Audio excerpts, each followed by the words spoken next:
When Ryan's when it's time to begin, it's on the Rewind to Raw with John Pollock and Wai Ting. The A-Team that makes sense of these things we see in the ring every week on TV. It's Rewind to Raw for Monday night. Download it Tuesday morning from the Post Wrestling site. It's Rewind to Raw for Monday night on USA Now on the John and Wai Take the mic. Hello everybody, welcome to Rewind to Raw. John Pollock, Wai Ting. Hello, Wai. Hey, John, how you doing? I'm doing okay. Okay. All right. Good. Glad to hear it. Yeah. You and I look very, like we're, I don't know, we're both like dressed in like these like dark hoodies, like we're, about to go to some like 2006 like emo concert. Sure, why not? I'm always down. I'm down for an emo concert. Maybe not right at this moment, but whatever. I mean, this is what I wear. My wardrobe is not very big these days, John. Like especially when I'm just staying at home, it consists of like sweatpants and hoodies. Like I just cycle between like 3 different hoodies every single day. Well, that's as long as you got a rotation. You don't even need a rotation. You know what? You got laundry. Yeah, sure. One set of clothes.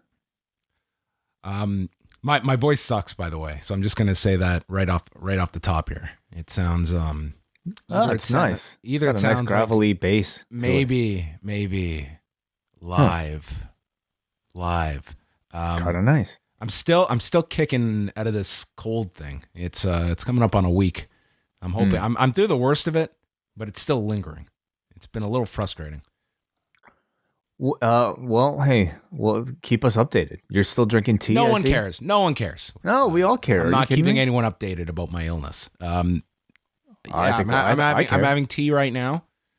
This is called a tummy tumbler. A tummy tumbler tea. Okay. Yes. What makes it a tummy tumbler? I don't know. That's what the label says, and it tastes delicious. So I don't care what it's called. It's good. Huh. Interesting. Is it prescribed for like a cold or something? No, this is just your everyday tea pickup. A tummy tumbler. It's nothing specific for like if you're feeling sick or whatever. It's just regular tea. Have you been drinking coffee or no?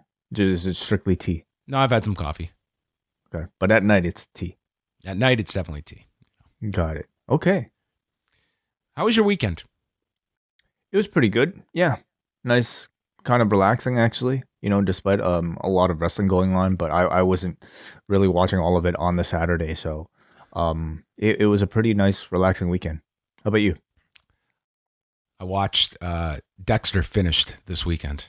Okay. Finished again. Finished for again. Good. Yes. That's all. That's all. That's it about it. I'm not falling for that trap again. No. You can tell us whether or not you liked it. No, that would spoil something. So it was it was a series that lasted. All the contractual episodes were met. The characters were present. Dexter was on the show. It's a great review. Right on. And it got heavy. It got really heavy. Hey, that's too much. Yeah. Got heavy. Whoops. Shouldn't have said that. But it was mitigated by its lightness as well. Got it. Okay. Yes. Interesting. Yes. I've watched 2 series recently. Hawkeye and Dexter, both centered around Christmas, and there's definitely a theory to episodes that are built around Christmas as a backdrop. What's that? They're good. Okay. The theory is that they're good. Okay, interesting.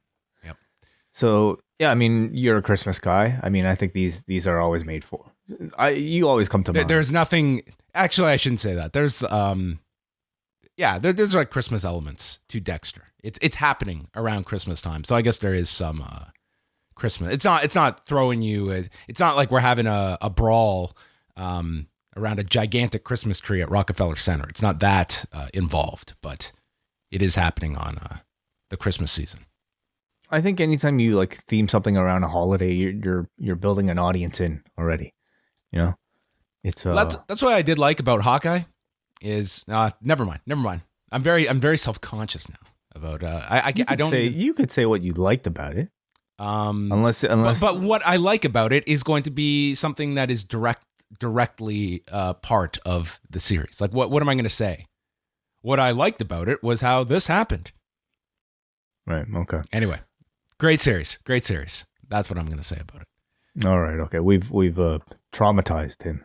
Everybody. No, it's the folks out there that have been traumatized, but that I don't want to rock the boat on this. So no more television reviews. But what else? Anything else going on in your world? A lot of podcasts.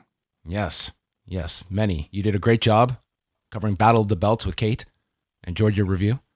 Thank you very much. Kate did a great job, as did everybody on the site who contributed over the past weekend, including, of course, WH and Mike doing their Wrestle Kingdom review. And we had, of course, Cino and Davey Portman doing their Impact Hard to Kill review. And then all the written reports on the site as well from Mark Buckledy, Cino again, and also Bruce Lord. So thank you to everybody for contributing this weekend, including and in WrestleNomics, of course. Yes, WrestleNomics as well. Great show on Sunday.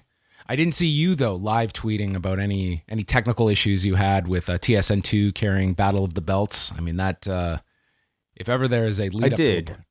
I did. Did you have technical problems? I didn't have any technical issues, but it was difficult finding it because it wasn't properly labeled. No, they didn't change it till the day of.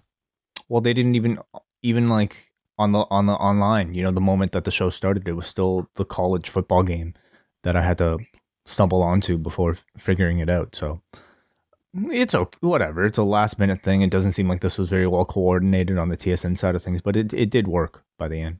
I don't want to take credit for Battle of the Belts airing on TSN2, but there is a chance that it aired on TSN from my constant badgering of TSN of what is going on with this special. Oh, wow. Interesting. Okay. Well, thanks. Well, I don't know if thanks are due, but they don't hurt. Thanks to whoever set that up. Anyway, so how do you feel? About what? Just about anything. I was doing great up until the third hour of Raw. I was like, this show was going by this is going at a nice pace. I thought there was there was definitely one very, very good match in there for 18 minutes. Yeah. And then all of a sudden, Nikki and Rhea Ripley had to have a talk, and it just seemed that I was like, well, what am I watching? And then we were going off to therapy, and it was a rough third hour. Felt like, honestly, a pretty standard edition of the show to me, which is to say, most of it is not very good, but it's of the standard. I didn't think there was anything that was that offensive to me on the show. Maybe I'm just so used to it. Well, tonight's show took place in Philadelphia at the Wells Fargo Center, and prior to the show, on the main event tapings, we had Tommaso Ciampa beating T-Bar and Akira Tozawa losing to Pete Dunne. Yeah, I know. Both of those guys showing up, getting some looks. Yeah, they were there at SmackDown on Friday as well, before they went live as well. What do you see as a potential future for Tommaso Ciampa? He's now, the title is off of him. Yeah, maybe it's it's a chance for Vince McMahon to kind of get a good look at these guys up close and to think about where they can land, because NXT, they've only got so much of a ceiling. So maybe it's that, or maybe it's I don't know, just it's a way for them to cement their places in NXT, perhaps.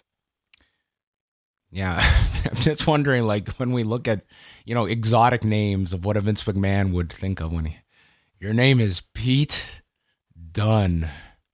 Pete Dunne. I don't see him being blown away by that. I have to think he'd be at least aware of the man. He was on Raw, was he not? Was he not on that, one of the UK editions of the show? You're talking about what, on Raw? Pete Dunne? Yeah, did he not appear on the main roster at some point? If it did, it was not memorable. Okay. Yeah, maybe I'm wrong. Oh, yeah, Enzo versus Pete Dunne. A classic, yes. Yes, one that has escaped my memory. Sure. No, well, there you go. The show began with Brock Lesnar coming out with Paul Heyman, and Lashley is with MVP in the back when Cedric Alexander and Shelton Benjamin walk up. I mean, this is just salt in the wounds for any Hurt Business fans. And they are informed by Lashley, I work alone now. There is no more Hurt Business. get lost. But this was done for a great moment later in the night. So this was not done for no reason. You know, I had to look this up, and the Hurt Business reformed, not broke up, but they broke up. Yes, that broke 1 week. They reformed. Yes, that breakup lasted 6 months, and then they reformed back in September 27th. That was of the September? last year. Oh, Yes. wow. And they waited to have this conversation. They waited 3 months to do this. This felt like the conversation you would have the next night after they reformed. Well, You know? Lashley likes to let stuff linger. Yeah. Apparently, I mean, it was weird. Even the reformation was weird. I think for that one night, it felt like, okay, they thought better of breaking this group up because they were great. And then they did nothing with them. It was just like Cedric and Shelton. They were feuding with each other, and then all of a sudden they made back up for no apparent reason. And then just weeks of them teaming. Lashley was off doing his own thing, and then all of a sudden now, January 10th of the next year, they're like, "Hey, isn't it great? We're back together again." Actually, Another year. It was really, they fucked, like, hey man, Big Swole was right. They fucked this group up big time. Oh, yeah, Okay? this was the confirmation we needed that they screwed up the Hurt Business. Yes, this was the icing on the cake. Was tonight. I mean, it was just. I mean, what can you say about the Hurt Business? A tremendous idea that was just they decided to throw a grenade at 1 week, and it's one person was safe. So Lashley and They'll get back together eventually. Don't worry. Lashley and MVP come out, and Lashley says it's an honor to be in the same ring as Brock. Both are super athletes, and tells Lesnar that for 20 years you've been ducking and running from me. And Lesnar notes, it's an honor to be in the ring with myself. And for 20 years, I've been busy winning championships in this ring and other rings. So us not happening, that's on you. I had no idea who you were until day one. And says that it's not my fault. You have not climbed the ladder of success. And if I had known who you were, I would have beaten you by now. Lashley is calling him a comedian. And Lesnar says, I'm funny and I'm money. And then he asks Paul Heyman, knock, knock. Who's there? Bobby. Bobby who? Exactly. And as Paul Heyman noted, this was Brock Lesnar doing a knock-knock joke in Philadelphia. This Brock is just what a side of Brock that was. Maybe you could see that there is some humor in this man. There is some aspects of this character that have not really been flushed out. But to this degree, I never imagined we would be seeing Brock. Like, he really, on the charisma side, really carried this. Oh, he was fantastic. I think they were both good. You know, Brock was the personality here, but Lashley, I think, was also doing the heavy lifting on his side.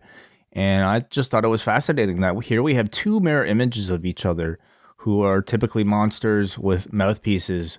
And in this segment, it was the two monsters that were doing the talking. And yeah, we really did not need the mouthpieces here, because it seemed like this was, like Brock is talking for himself and Lashley's talking for himself, which I do want to, I think for at least 1 week, I would like to have a Heyman MVP duel. I think that would be like a great segment to do on a week when Brock's not there or something. yeah, you'll probably get that eventually. But, you know, I mean, they're riding this wave of Brock Lesnar and Bobby Lashley speaking a whole lot more for themselves lately.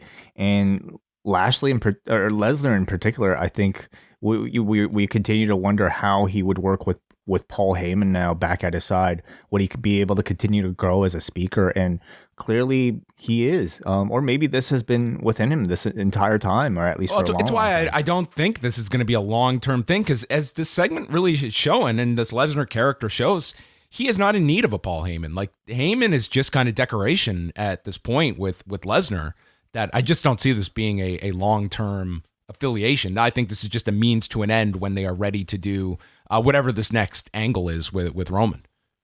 Sure, perhaps, yeah. And Lesnar then says, it's impossible for you to beat me when you're a Brock Lesnar wannabe. And with that, Brock takes off with Heyman when Shelton and Cedric attack Bobby Lashley, who calmly adjusts and destroys these two men without breaking a sweat. Although he did get this like nasty cut on his face in this whole ruckus. I did notice. There was a little bit of blood here. Okay. But there you go. That was the segment, and Cedric and Shelton Benjamin, Tweedledee and Tweedledum here, who were just sent off and never to be heard from again. Yeah, I mean, I imagine you'll get that match next week, perhaps, but he actually did the handicap match during one of the breakups. Remember that? He's like he beat them both at the same time. I guess we could, who remembers, right? I guess we could go back to that. I mean, this kind of showed we're not even going to do a match. This was the blow off. Was them 2-on-1 getting destroyed. Yeah. Who do you? I mean, you kind of sense through the promo that it's Brock doing a lot of trash talking, but do you think that the audience is going to see Lashley as the underdog here against Brock Lesnar, or is it going to be more of a back and forth between the two, and they're going to go in as equals? I think you are trying to present this as like these two big forces meeting one another.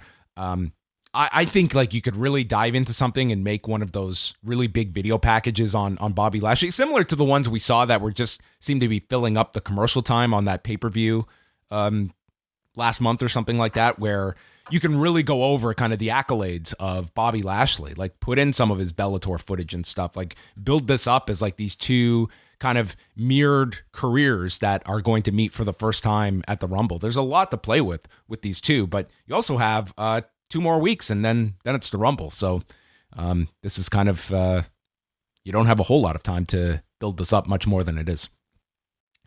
RK Bro was backstage, and Riddle is trying to ascend to a higher plane of enlightenment.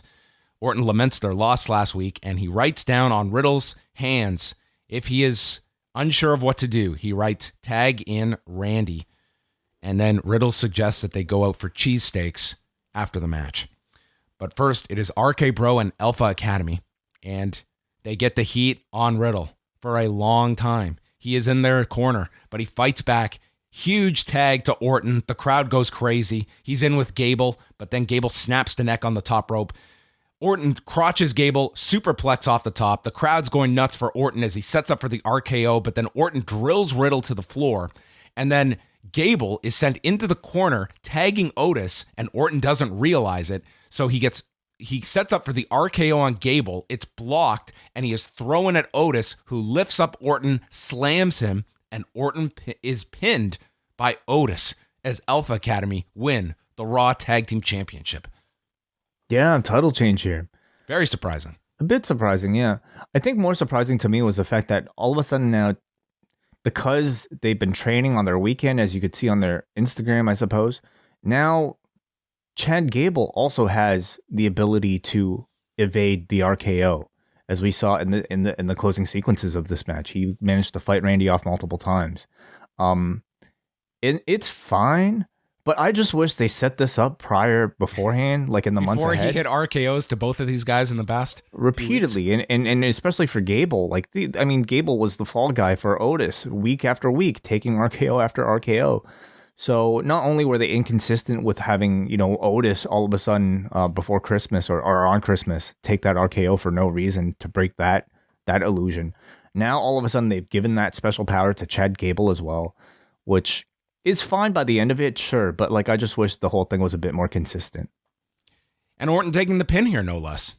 I mean, yeah, this is that a guy. was surprising. It's always Riddle taking the pin here, and in this case, it was Orton. And yeah, I mean, it surprised some people that they took the titles off of Orton and Riddle. And what do you see as like the future for this team? Well, we'll see what the story is, because I mean, the whole thing has been Orton prior to this match saying, Riddle, we lost because you didn't tag me in. So now this week you got to tag me in. And so Riddle tagged him in, and Randy was the one who lost the match. So I wonder how they're going to tell the story. I mean, obviously it'll probably lead towards Randy versus Riddle. I'm thinking at WrestleMania by this point, because it's such a long-term story between these two. And I think they are still going at a pace where you can peak towards a WrestleMania. So maybe they'll both enter the Rumble and then, further divide each other throughout the months. Damian Priest declares himself for the Royal Rumble, noting he debuted at the Rumble last year. This year he's going to win it, headline WrestleMania, and he will still be the United States champion. So lofty goals for Damian Priest. He is with the Street Profits, and Damian Priest says, guys, next month we're going to St. Louis, and it's every man for himself. Because, you know, the Royal Rumble, synonymous with the month of February. Yeah, next month. It's 2 weeks, isn't it? It's in 2 weeks. 3 weeks. Yeah. Oh, okay. January 29th. Well, close enough. He says that he's glad that tonight we each have the other's back. But then Dawkins wants to know, what side are we dealing with tonight? Are we dealing with Damien or Priest? Damien says he wants a solo cup, and he's going to give Ziggler, Rude, and Cruz one final beatdown. So it doesn't matter what side comes out way, whether it's Damien or it's Priest. So it's 4-on-3 tonight. This is a really awkward conversation. Like, I don't doubt that these three are friends. This just felt awkward as hell. And it's probably just because they have to play their ridiculous characters.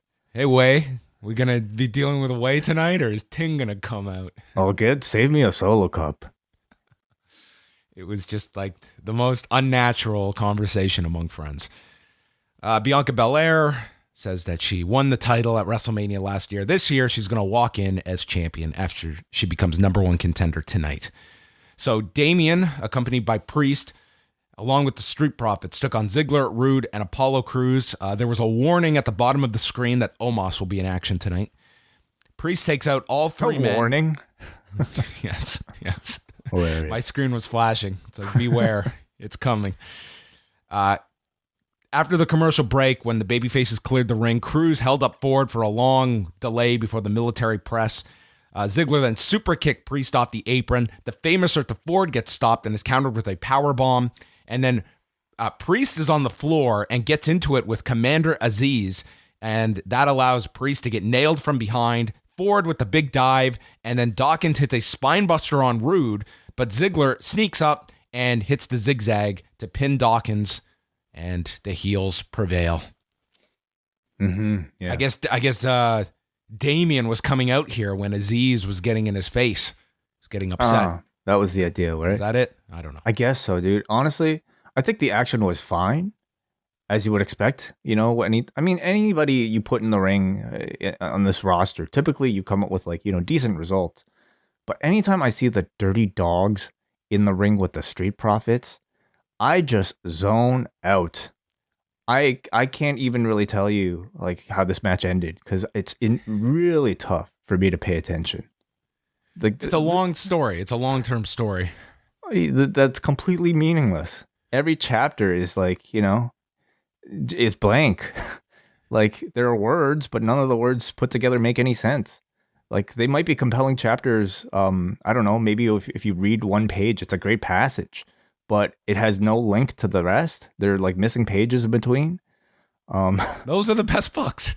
You got to piece it together, Wai. That's your imagination. You're being lazy, Wai. You've got to fill in the gaps. And I don't even know what it honestly is because I'll tell you obviously what it is the fact that they're always on TV together. They're having the same match, and it's happened across SmackDown. It's happened across Raw. And it all becomes really meaningless. Does it have to be that way? I don't know. Can you keep up on your 12th match together? Can you make it interesting? I'm not really sure, but this is another one of those examples. At least the Usos, the New Day, I think sometimes they hit on the long-term rivalry they've had. They don't even acknowledge it when it's the Dirty Dogs and the Street Profits. And why would you? They're 3-minute Raw matches most of the time. Seth Rollins started the second hour. He's excited for the Royal Rumble where he will become Universal Champion. It's brother versus brother. And he did not get an advocate to help him get this title shot. He did it himself.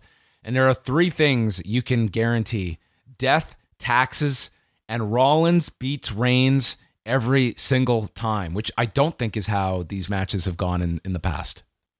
I don't know if there is a surefire as death and taxes, but why did he say this? Does he have he doesn't have a win streak over Roman? I mean, off the top of my head, I cannot even recall Reigns beating Rollins in a singles match. I'm not saying it's never happened, but they haven't even had a match in like over 2 years.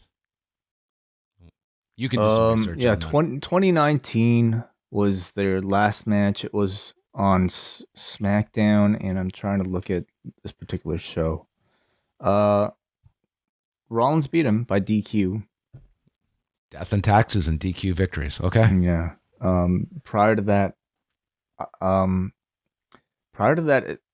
if we're talking about singles match, it doesn't. I mean, it happened at a live event in 2017.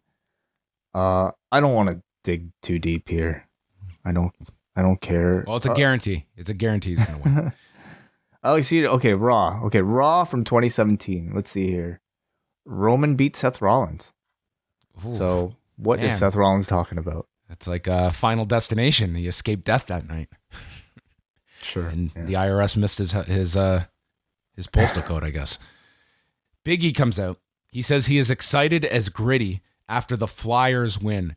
You know, for some weeks when you see them go to a town and they do not make any reference to the town's name, they could not have done the opposite here. Philadelphia got mentioned so much on this show.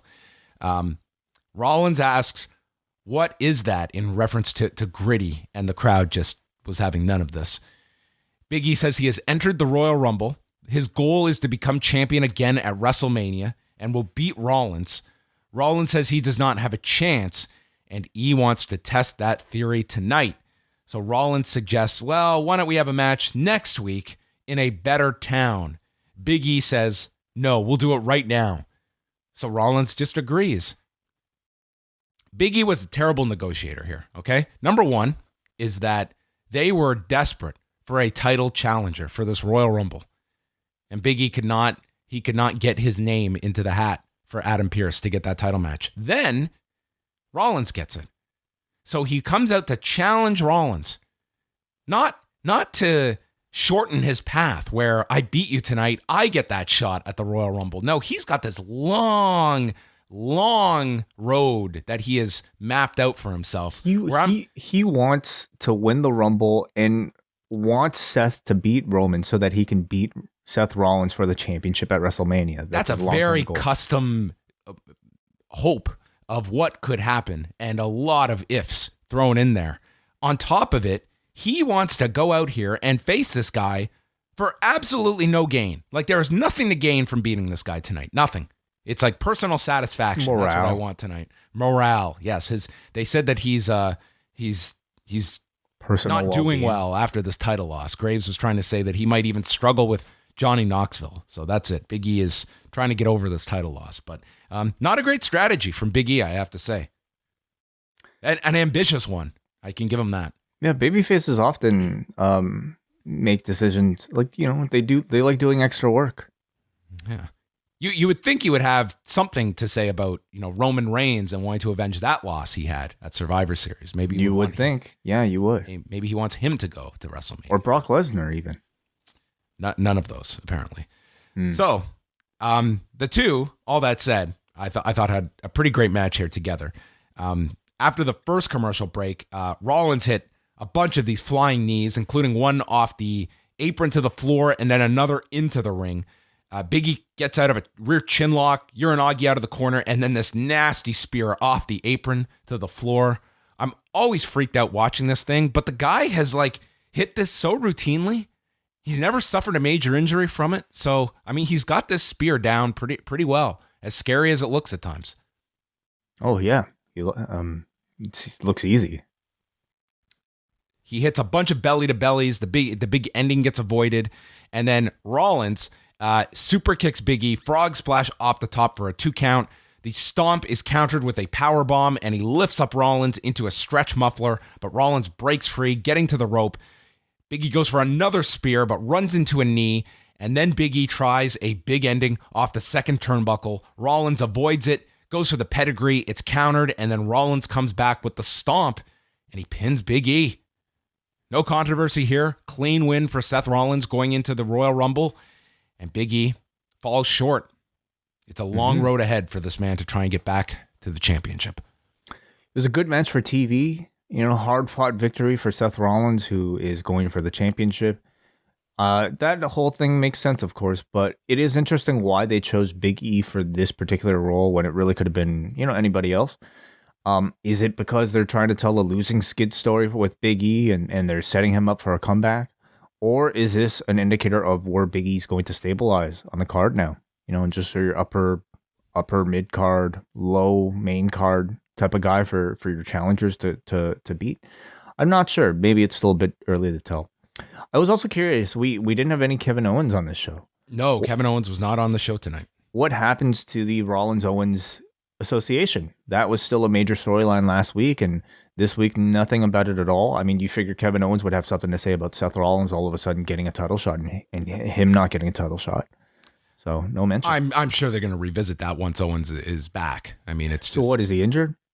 I don't know what the situation is, but I mean, it's going to be an occurrence where people are unavailable. I mean, that's just going to happen. But I don't know what the exact reason is for him not being on the show tonight. So, I find like with Big E here, I think he's just in the unenviable position of being a big enough babyface that they want to give Rollins some momentum going into the Rumble. And, it's such a gulf between your baby faces that are over and everybody else. And I think they wanted him to beat someone of note. And you take out a Big E, you're going way down the babyface list to beat someone. So I think that's kind of your position you're in here. I was not a big fan of Big E having to be put into this match, but I guess they're telling the story now that he's trying to rebound after this title loss. He's in a slump. It's never fun. Schreiber is in the ring and brings out Rhea Ripley and Nikki A.S.H. And Nikki says that they are here to make an announcement that they are challenging Queen Zelina and Carmella for a rematch for the tag titles. Zelina and Carmella also were not on the show tonight. But Ripley whispers that's not what we spoke about. And Sarah Schreiber sees that they're not on the same page and asks, has this team run its course? Nikki interrupts and says, no. Rhea does not want to talk about this right now, not on live national television in front of the world. But Ripley says, you know what? Maybe it's time we go our separate ways. Nikki says, no, we're going to win these tag titles. Rhea says, it's not about the titles. And Nikki thinks, you think you're so much better than me. I never said that. Nikki says, I was doing a favor for you keeping this team together. Rhea says, I never said that I was better than you in the ring. I was talking about myself, Rhea. So Rhea is out. She's done with this team. But Nikki says, I cannot shake your hand unless you look me in the eye and say that you still believe in me. Rhea does still believe in her, and she hopes that they can still be friends. And with that, they hug. Rhea puts out her fist, and Nikki attacks her and beats the hell out of Rhea Ripley. And as she leaves, she says, only superheroes don't need any friends. Almost superheroes. Almost. Okay. Words I've said when I've been, at odds with certain friends as well. So this was the breakup, the long-awaited breakup here. Yeah, a breakup, long time coming. So, I mean, I guess the idea here, excuse me, my throat's really dry. Sorry. Talk, John. Well, I thought that Rhea Ripley in this, it was rough going. I think Nikki A.S.H is actually like a very good performer who has tried her best with this. I don't really care about the split up. Like, quite honestly, this character had a very short shelf life in the summer, and I think it ran its course quickly. So now we are taking the superhero marketed towards children and turning her. So that's that. Nikki is now the heel in this program. I always felt like the Ash character was always meant to be a delusional heel who thinks she's a superhero. And I guess they had different ideas at the time. But now I'm actually kind of curious to see what she's like as that, overly corny superhero archetype that is actually a villain. So yeah, it was fine. I mean, I think it's a segment that they needed to eventually get to, and now they're finally pulling the trigger. Well, we'll see where things go with Rhea Ripley. Like if they, like she has definitely been. She'll do the match with Nikki. That's it. Is this feels almost like this will get blown off on Raw, I'm thinking. Perhaps. Yeah. Dana's in the back with Reggie, who had gotten her cheesesteaks, but then Reggie has a sixth sense when the 24/7 title is in danger. I think that was the first day it was introduced. R-Truth appears, the referee's there, Tozawa's inside of a garbage can, and then as Tozawa pops out of the garbage can, Reggie and Dana throw their cheesesteaks at Tozawa, who ducks, and standing off by all of this equipment, like stuck in this corner, is Tamina, who is like 2 feet away from them and gets hit with all of the cheesesteaks. So she's upset, tips over the garbage can with Tozawa inside. And how old do you think you will be while we still recap these things? Can you see yourself doing this when you're 60? I feel like I'm aging and becoming 60 when I have to go through these segments every single week. I feel R-Truth will still be doing this when I'm 60. Yeah, perhaps. I mean, even at 37, it sounds pretty ridiculous. Omas is on his way, walking in the back, and Dana runs past him, and then Reggie runs right into Omas and bounces off of him. So Omas lifts up this guy. Dana's yelling, "Put him down." And then Omas warns Reggie. This is verbatim what he said. "You should watch what I'm going to do tonight, because next week I'm going to do worse." No word of a lie was spoken. Yeah. Watch what I'll do tonight, because next week I'm going to do worse. Yeah. Omas and Reggie, a week's build. Yeah. Well, I mean, how many weeks should they have needed for Omas versus Reggie? You could have taken this to Saudi Arabia for sure. Maybe. Yeah, maybe it'll be interesting. You know, you got Omas, the giant, and then you have the Reggie, the obstacle course runner. So we'll see what he can do with his acrobatics to evade Omas. Doudrop, Belair, and Morgan. Doudrop says that Morgan and Belair cut the line last year, wasted their opportunities, they're crybabies, and Bianca Belair is her detour to becoming champion. Becky shouldn't get comfortable with that belt, because this is the year she gets Doudropped. Mm-hmm. Which I think is what they're calling her finisher now, the Doudrop. Oh, okay. Interesting. Omas versus Nick Sanders. Graves says he's going to start a GoFundMe for Sanders, and he knocks down Nick Sanders. And then, to prevent this man from escaping, he stands on his foot so he cannot move. He lifts him up, he just throws him around, and Omas just says, "It's too easy." Tosses Reggie off his shoulders. Sorry, that's next week. He tosses Sanders off his shoulders as Reggie and Dana are watching in the back. Tree slam, and Omas wins in 1:38. I didn't think Nick Sanders had a chance here, and man was killed. Yeah, they're giving Omas the standard giant push by putting him against jobbers, and I think these typically work. You know, it protects Omas from having these big matches. I think in these sort of squash settings, he comes across perfectly fine, incredible. He feels larger than life. That's it. I like how AJ Styles recognizes his limitations. It's like, I lost. I'm moving on. This guy is just too much for me. There is no follow-up. No, none. No. That was they're done week. with it. Yeah. Then we had the cutting edge segment where Edge comes out calling Philadelphia the city of fighters, and the man doubles down. Royal Rumble, it's the It couple versus the Grit couple. And he introduces his guest, Beth Phoenix. And he says that Beth would have been part of the Broad Street Bullies, and that the Philadelphia Flyers collected cups. The two of us collected 35 championships, more than any couple has. We're also the only couple in the Hall of Fame, And then Edge throws to a feature on Beth. So they're going really hard to get Beth over to this audience and making her like this big enforcer type who's coming back. And Beth asks if Edge is trying to butter her up for later because it's working. Flattery will get you everywhere. This part was super awkward. This was like just. This felt like seeing my parents flirt on TV. I felt for their children watching this.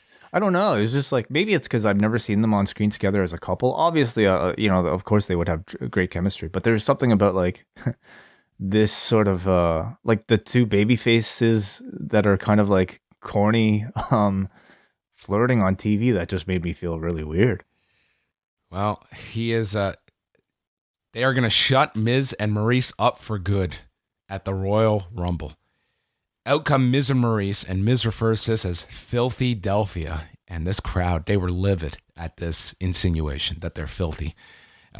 He references Ben Simmons, and Miz would also give up $33 million not to play here. And he has his own video for Maurice. So lots of heat here for Miz and Maurice. Edge notes that Maurice works hard. She is a former champion. But my wife can deadlift a Buick. What a comeback. Yeah. Well, yeah, that's what you would say to intimidate somebody. I could believe it. That she can deadlift a Buick? Maybe. I don't know. Like not the whole car. She can lift it. Like lift two wheels off. I would think. Okay, is that difficult? Well, maybe when she said don't deadlift, tweet me, everybody. I don't give a shit. All right. He said that Beth smashes things, mostly people. Beth says she's going to wreck Maurice, and everyone will chant au revoir, which I don't think the crowd in St. Louis is going to be chanting. I don't think that is a chant they're going to get over. And Miz gets upset doing like his fake French accent, and he cuts his big promo, and Maurice just walks out on him. And Beth is going to knock Miz's teeth in if Maurice is too scared to show up at the Royal Rumble. Yeah. So, yeah, continuing to really set the odds against Maurice by promoting, Beth as just, really like a Brock Lesnar of the women's division. That was the comparison here. It's like she is the big monster coming out of retirement because it's one thing to make Edge mad, but you've made Beth angry. Mm-hmm. Yeah, I think they're doing a good job. These little video packages, I thought, showed you did a good job of conveying who Beth Phoenix was. And I thought Miz was great here. He was very entertaining, riling up this crowd. Mm-hmm. Yeah, I enjoyed Miz the most in this. Kevin Patrick interviewed Austin Theory. He's going to impress Mr. McMahon by beating AJ tonight, and his advice was don't screw this up. AJ Styles, Austin Theory. Styles is also in the Rumble match, and they do plug his match with Grayson Waller for tomorrow night. After the commercial, Styles' clash gets stopped, and Austin hits a cross-legged backbreaker over the knee. Styles then nails him from the apron and is setting up for the phenomenal forearm when Grayson Waller yanks him off and attacks him for the DQ finish. And Theory comes out, calls Grayson a cool dude, and takes a selfie before leaving. And Waller ends up getting his ass beat by AJ, and Waller retreats. And they sent you to Tuesday night for their singles match. Yeah, it was a bit more plug for NXT than I was expecting. So there you go.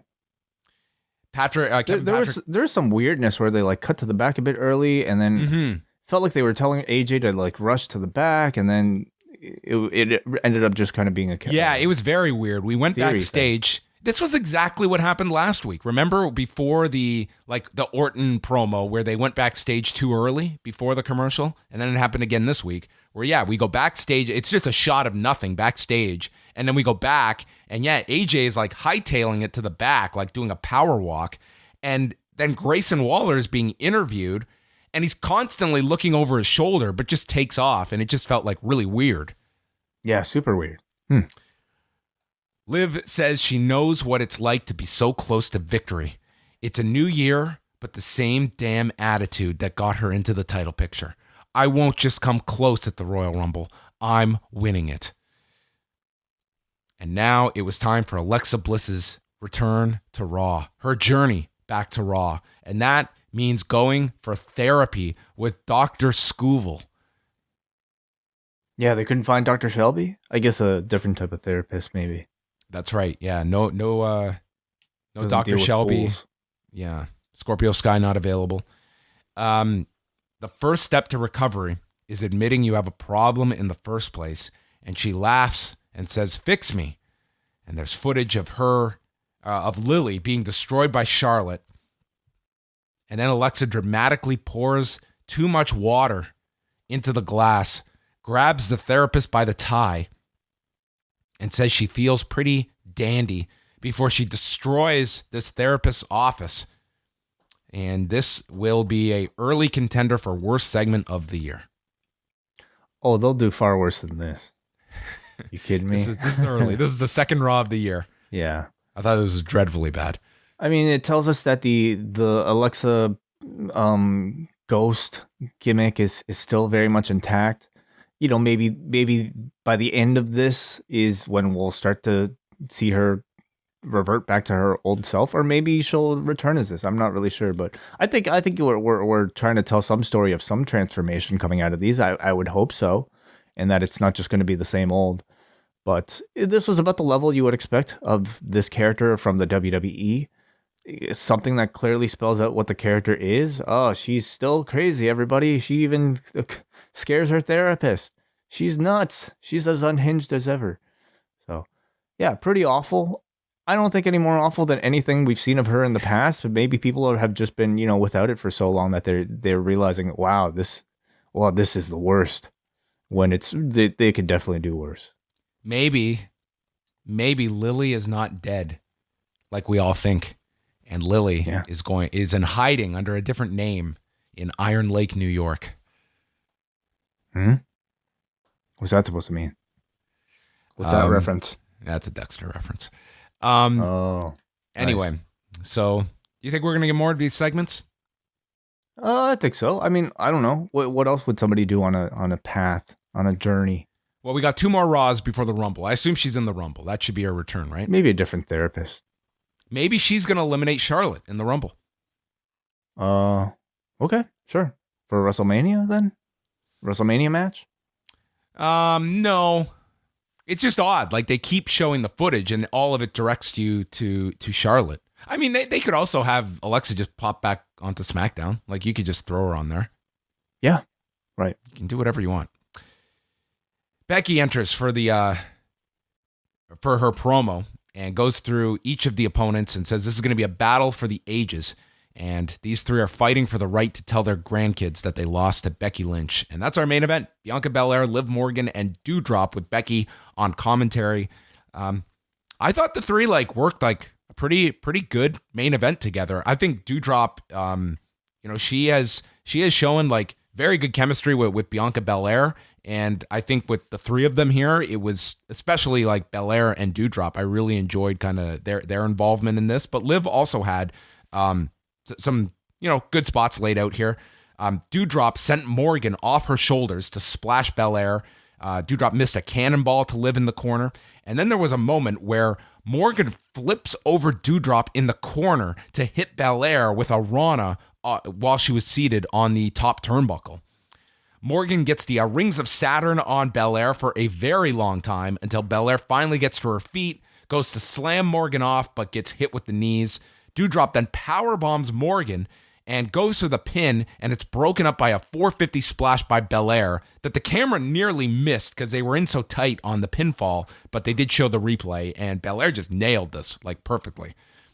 Belair then drops both, hits a handspring moonsault, and then the KOD is hit to Liv Morgan. She's got the win, but Becky Lynch runs in, attacking Belair to prevent the pin, and Belair chases after Becky, and Belair ends up getting thrown over the desk by Becky, and Doudrop is left to hit the Doudrop onto Liv Morgan, and Doudrop wins the match and is going to the Royal Rumble. Probably the unlikely pick, but that is your winner, and Becky Lynch will face Doudrop.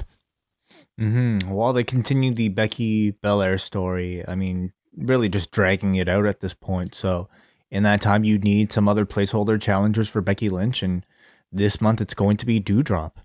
I thought the match was like good to okay. You know, I actually felt like Liv might have had some timing issues a little bit with Belair, but yeah, nothing to really kind of like affect your enjoyment of the match. The crowd seemed to get into it. Yeah, pretty standard run. You know, it's unfortunately another challenger that nobody can buy, and they just don't. They've done a poor job of building them. I mean, Doudrop is coming off of a losing feud with Bianca Belair. And is basically back as a babyface now for this program. Well, that'll be curious to see. I mean, her promo wasn't necessarily a babyface promo. Well, this angle after the match was like Becky offers her hand, but slaps Doudrop, and then goes for the manhandle slam, but is overpowered and sent to the floor. So I think by default, Doudrop is at least going to be your babyface in this program for a couple of weeks. Perhaps, yeah. It'll be curious to see how she, you know, fits in her character with somebody who is supposed to be a heel in Becky Lynch right now, and who the crowd will cheer for in a circumstance like that. Yeah, I could certainly see like a very heavy contingent for Becky Lynch in this program, especially at the Rumble too. And I think the match could be pretty good. You know, we're talking about Piper Niven. I think Doudrop is very good. I think that, you know, and this match is going to get some time too. This will probably be like the most time a Doudrop match has gotten. Mm-hmm. Raw, one for the ages, Way. I think this is one that when we are 60, we're going to go back in January 10th, 2022, that night in Philadelphia. It was a pretty standard edition of Raw at this point, which is to say most of it wasn't very good. I didn't think there was anything that was that offensive to me, like out of the norm, but maybe people will differ on that. I hated the therapy segment. I thought the Nikki-Rhea thing was just, it was really awkward to me. More so like Rhea in kind of that sort of a situation. And Rollins and Big E had a very, very good match. So those are my, that could have just been our review right there. But yeah, we could go back to doing these in 3 minutes if we really wanted to. It would be harder to justify 3 hours for 3 minutes, but hey, there you go. What's coming up this week, Way? What are we chatting about Tuesday on? Well, we have a bit of feedback first, John. Oh yeah, we have feedback. I forgot about that. Why don't you start things off? We got a Kate from Montreal who says some good in-ring action, as there usually is on tonight's show, but I felt like the spoken segments were bad even by Raw standards, except Lesnar and Lashley, who were incredibly entertaining. The bit with Priest and the Street Profits, and especially the Rhea Nikki split, made me want to whack myself in the head with a chair. And with all the storylines that WWE has abandoned midway through, why on earth would they choose to continue with this version of Alexa Bliss after a months-long hiatus? It feels like Bianca and Big E are clear favorites to win the Rumble matches. Are there any other serious contenders that you can see emerging in the next couple weeks? For the Royal Rumbles, yeah, you're going to be low on, like, the Women's Rumble. I think it is more so built less around contenders and who's going to win versus cameos from the past and surprises. Like, that seems to be what that match is very much built around. For the men's match, like, it's not a very deep list when you look at Big E. And I think, honestly, what people are going to be looking at is whether one of the champions loses at the Rumble and then comes back to win the Rumble match. And you could do that with Brock. You could do that with Roman. I think the day of the Rumble, people are going to be leaning towards that as a potential outcome, because there's, unless you're going to do something like Drew McIntyre a few years ago, where someone that's just kind of on the cusp and they just decide to really go all the way with someone, like, and even that, there's not too many options. Like your Damien Priest level, that I cannot see them going that far with, to just win the Rumble and suddenly strap a rocket to them. Yeah, I would agree. Yeah. Do you think that we, like, you know, since it's a 2-night WrestleMania, do you think we just have one world championship defense per, like, one brand's championship defenses per night? What I mean is it possible that we get a tournament scenario like we have in Wrestle Kingdom? You know, where the same title is defended across both nights. I'm gonna guess no. Yeah, I'm gonna guess no too, because I only ask because that would make the Royal Rumble win maybe even more inconsequential, if they did that. Because you're already watering it down, because, you know, the person can choose between 2 championships. If you have 2 championships across 2 different nights, anyway.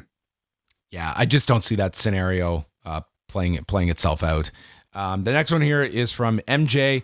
What WWE is doing with Big E is sad, but was totally predictable after they gave him the Monday Night Football slate of the schedule to be champion. Now, post-title reign, what is appearing to happen is too similar to what happened to Kofi. What is it about New Day that has resulted in this now twice? Here's an idea. Big E wins the Royal Rumble and pins both Roman and Brock in back-to-back nights at Mania, cementing himself like Jericho and Daniel Bryan, who had massive wins over top echelons of talent back-to-back. Do you see that happening, Way? Big E beating Roman and Brock on back-to-back nights at WrestleMania. Unless Big E really catches fire, like even more than he already has over the past several months, no, I don't. He says, on the women's side of things, we aren't in the Kelly can't run the ropes era, but we aren't in the women's evolution era either. Where do you see this headed? More childish cartoon gimmicks seem to be less of what fans wanted and the company delivered a few years back. So where next for WWE's once celebrated women's division? I don't see a real pivot available except the tired tactic of more old stars from the past, which is what the Rumble is being advertised as. Yeah, I mean, seeing that list of Rumble participants in the women's match and them having to dig as far back as and obscure as Summer Rae, I'm looking forward to seeing Summer Rae. You know, I thought she was great at the time, but I apologize, for when I say that she's hardly on the list of I think, returns that people were clamoring for, people were even thinking about. So it to me is just such a, I don't know, indictment of like how little you have to work with right now on the main roster, and that's nobody's fault but their own. They look at the talent that they managed to cultivate through NXT that they've either passed on or have completely, done nothing with, or have driven away out of the company like a Tony Storm. People like Dakota Kai they passed on. Io Shirai still in NXT and they chose not to bring back or not to bring up, at least for the time being. So what's gonna happen? I think you're just looking at the Rumble where, and we know now like Sasha is out as well, so like she's not figured into the Rumble. So I think her and Bianca would have been your like 1-2 picks for the Rumble. So you're really looking at Bianca Belair and everyone else, unless you have a really far out idea of where to go with the Rumble winner to surprise people, but.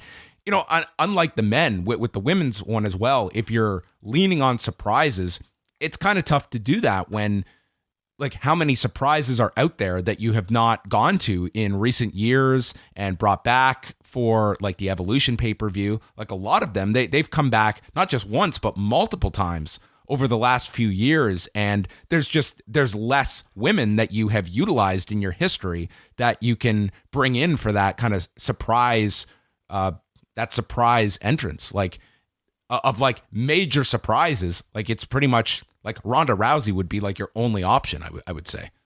Yeah, and that's not happening. I really don't think it is. Yeah, I think honestly, if Nikki Bella had come in as a surprise, I think that would have like semi-surprised people. Just given like the. Didn't she come back recently for something? No, she hasn't wrestled for a long time. It's been a few years. Well, because of like the neck and everything. But when was didn't she team with Nikki for something? Like when like Brie came back? Finished, they did like the European tour right after that Evolution pay-per-view. So you're going like 3 years since they've wrestled. Oh, okay. Anyway, well, thank you everybody for the feedback to tonight's show. Now we can look ahead to this week because we are back with Rewind Away on Tuesday evening, episode 101. And we are going to be chatting Stone Cold Steve Austin and this VHS release of 'Cause Stone Cold Said So, which is in fact what is the contents of this show. This video is what Stone Cold said. What do you mean? I mean, it's him talking for 60 minutes. It is, yeah. I mean, I feel like people of our age group might remember this one because it is the first VHS that they released of Stone Cold after he became Stone Cold Steve Austin. And it's so early that we haven't even gotten to Austin versus McMahon. We haven't even gotten to his championship win over Shawn Michaels at WrestleMania six. This doesn't even get as far as the neck injury. Yeah. So really, it is like 60 minutes of Stone Cold Steve Austin's rise, I suppose, from the King of the Ring. And I don't want to do the review before the review, but it's like it goes from the King of the Ring to pretty much like the midst of the Hart Foundation feud. So we'll be talking about that. I mean, it's Steve Austin in character for 60 minutes talking through the highlights of that run, which is a very peculiar and very different type of style of I'll say, I won't even call it a documentary, but like, DVD release, VHS release, than what we see today. Yeah, it's I'm sure we will find some interesting things to discuss, but the actual recap of this might take me 5 minutes to go through. But that is what you have to look forward to on Tuesday evening with the return of Rewind Away.